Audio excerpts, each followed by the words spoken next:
Welcome to the Rhetoric Lab, where we translate the world's nonsense. Today's specimen, hit the nail on the head. Let's begin.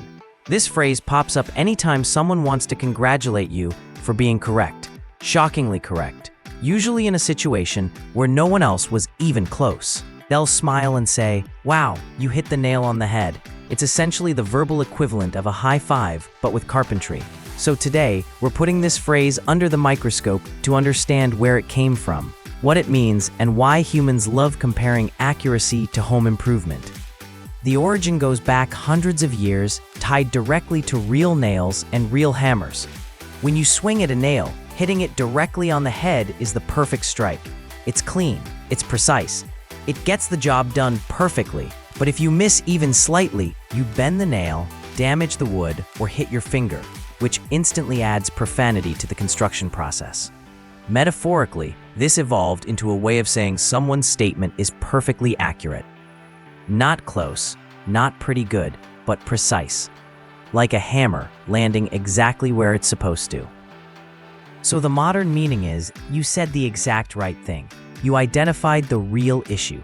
You nailed it. Psychologically, humans love this phrase because it gives us credit for clarity. And clarity is rare. In conversations, people often circle around the truth, dance near the truth, or sprint in the opposite direction of the truth. But when someone hits the nail on the head, the brain gets a tiny dopamine reward. Ah yes, someone finally said the thing. It's a validation phrase. It makes the speaker feel seen, intelligent, and, for a brief moment, like the hero of the conversation. It also helps build consensus. When someone uses this phrase, they're signaling, "Your accuracy benefits all of us. Please continue being useful." In daily life, this shows up everywhere. You're in a meeting where everyone is blaming everything except the real issue. Then one person calmly says, "I think the problem is our communication."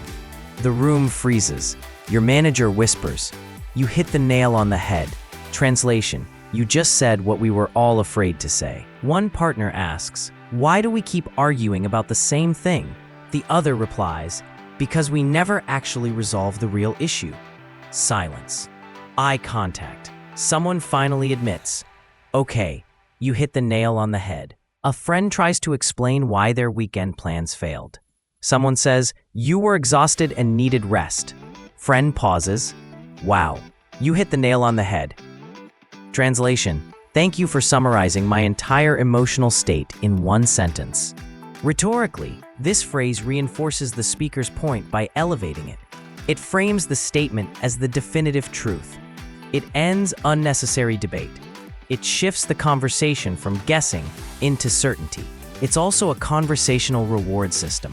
When someone hits the nail on the head, they become the temporary authority, the voice of clarity. And because humans love hierarchy, this phrase naturally boosts the person who got it right and subtly quiets everyone who didn't. So here's the translation.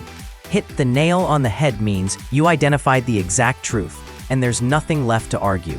It can also mean you said the thing we were all thinking. You solved the puzzle. You ended the confusion. Please keep doing that. It's a compliment, but also a signal that the conversation just found its anchor. Humans crave precision, but we rarely express it directly.